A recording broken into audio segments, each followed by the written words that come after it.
Hello दोस्तों, स्वागत है आप सभी का आपके चैनल आर के मौर्य बाय हिंदी पर। दोस्तों, सीटेट का एग्ज़ाम लगा हुआ है, फरवरी में एग्ज़ाम है। उसी को देखते हुए ये वीडियो आप लोगों के लिए बहुत महत्वपूर्ण हो सकती है। वन लाइनर क्वेश्चन है लगभग 50। तो चलिए बिना देरी किए शुरू करते हैं। अगर वीडियो पसंद आए तो लाइक और शेयर और सब्सक्राइब जरूर करिएगा। सब्सक्राइब और लाइक से मोटिवेशन बढ़ता है, आप लोग समझ सकते हैं। चलिए शुरू करते हैं आज का क्लास। तो इसमें ये दिया है कुछ महत्वपूर्ण जो प्रश्न है, आप लोगों के लिए बहुत ही अच्छा रामबाण साबित होगा। तो चलिए शुरुआत करते हैं। देखिए है क्या, सीखने की प्रक्रिया का केंद्र कौन है?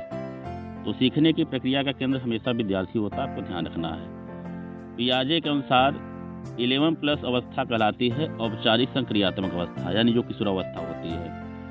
बुद्धि का सिद्धांत किसने दिया था? तो गार्डनर ने दिया था। सीखने में प्रेरणा का क्या कार्य है? तो रुचि बढ़ाना। आगे बढ़ते हैं, ध्यान से सुनते जाइएगा और जो चीज़ें आप पहली बार जान रहे हो उसको नोट कर लीजिएगा। सीखने में प्रेरणा का क्या कार्य है? रुचि बढ़ाना। बाल केंद्रित शिक्षा का समर्थक कौन था? रूसो। अधिगम का स्थायी परिवर्तन कहलाता है अधिगम। अच्छे से अधिगम जब हो गया तो बच्चा कभी भूलेगा नहीं। आईक्यू का पूर्ण रूप क्या है? देखिए आईक्यू यानी इंटेलिजेंस क्वोशिएंट बोलते हैं उसको, हिंदी में बुद्धि लब्धि बोलते हैं। तो पूरा नाम यही है आईक्यू का, इंटेलिजेंस क्वोशिएंट। सीखने का सबसे अच्छा वातावरण क्या है? तनाव मुक्त। सीखने का सबसे बड़ा जो है वातावरण, अच्छा वातावरण है तनाव मुक्त। तनाव मुक्त अगर बच्चा रहेगा तो बहुत अच्छे से अधिगम कर पाएगा। भाषा का प्रथम कौशल क्या है? सुनना। पढ़ना किस प्रकार का कौशल है? ग्रहणशील। भाषा सीखने की प्राकृतिक विधि क्या है? अनुकरण। भाई अनुकरण का मतलब ये होता है कि अगर छोटा बालक है या बालिका है तो वह बड़ों को देखकर ही सीखती है, ये ध्यान रखना है। तो अनुकरण होगा। आगे है, भाषा सीखने की प्राकृतिक विधि क्या है? अनुकरण है। शब्द भंडार बढ़ता है पठन से। मातृभाषा का महत्व किसमें है? भाव अभिव्यक्ति में। भाषा शिक्षण का लक्ष्य क्या है? संप्रेषण। बोलना किस प्रकार का कौशल है? उत्पादक। बोलना किस प्रकार का कौशल है? उत्पादक। व्याकरण का उद्देश्य है शुद्ध भाषा का ज्ञान कराना। गणित शिक्षण का मुख्य उद्देश्य होता है तर्क शक्ति का विकास करना। गणित में अनुमान कौशल गणित में अनुमान कौशल कहलाता है उच्च स्तरीय अनुमान कौशल।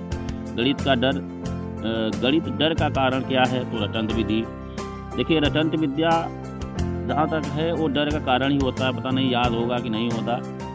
कुल मिला के रटने पर बल न देकर समझ पर बल दिया जाता है। आपके बाल विकास के अंतर्गत जो भी चीज़ें होती हैं। गणित सीखने की सर्वोत्तम विधि है क्रियात्मक। समस्या समाधान का प्रथम चरण क्या है? समस्या की समझ। गणित में TLM का प्रयोग क्या होता है? अवधारणा स्पष्ट करना। TLM यानी जो शिक्षण उपयोगी अन्य जो चीज़ें होती हैं वो टीचिंग लर्निंग मेथड, ठीक है। गणितीय सोच का आधार है क्या है? तर्क है। गणित में खेल विधि उपयोगी होती है प्राथमिक स्तर पर। गणित में खेल विधि उपयोगी होती है प्राथमिक स्तर पर। विज्ञान का ज्ञान आधारित है किस पर? प्रयोग पर। आगे बात करते हैं, विज्ञान शिक्षण का उद्देश्य क्या है? वैज्ञानिक दृष्टिकोण। प्रयोगशाला का महत्व क्या है? प्रत्यक्ष अनुभव। प्रयोगशाला में प्रत्यक्ष अनुभव हो जाता है कि कौन सा जो भी चीज़ें होती हैं कैसे की जाती हैं। विज्ञान में अवलोकन क्या है? तो तथ्य संग्रह है। विज्ञान पर्यावरण अध्ययन किससे जुड़ा है? तो जीवन से जुड़ा है। पर्यावरण किससे जुड़ा है? जीवन से जुड़ा है। विज्ञान में परियोजना विधि क्रियात्मक सीख देता है। विज्ञान शिक्षण का प्रारंभ ज्ञान से अज्ञात। विज्ञान शिक्षण का प्रारंभ जो है ज्ञान से अज्ञात की ओर होता है, हमेशा ध्यान रखिएगा। वैज्ञानिक अभिवृत्ति का गुण होता है जिज्ञासा, भाई जानने की इच्छा। 41 नंबर है, इतिहास शिक्षण का उद्देश्य क्या है? अतीत की समझ। भाई जो बीत गया वही इतिहास है, तो अतीत यानी जो बीता हुआ समय है उसकी समझ को इतिहास शिक्षण का उद्देश्य माना जाता है। भूगोल पढ़ाने का साधन होता है मानचित्र। नागरिक शास्त्र कहलाता है, अधिकार कर्तव्य। लोकतंत्र का आधार है समानता, लोकतंत्र का आधार ही है क्या है, समानता। फिर संविधान लागू हुआ, सभी को पता है 26 जनवरी 1950 को। सामाजिक अध्ययन जीवन से जुड़ा है, बिल्कुल हाँ जुड़ा है। इतिहास में स्रोत कहलाते हैं प्रमाण, एविडेंस, ठीक है।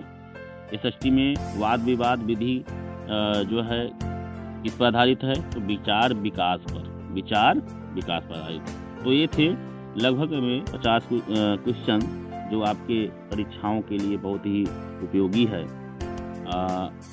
दोस्तों, अगर आप तैयारी कर रहे हैं CTET की तो आप इस चैनल को ज़रूर सब्सक्राइब कर लीजिएगा, क्योंकि ऐसे ही मैं मज़ेदार वीडियो लेकर आता रहूँगा।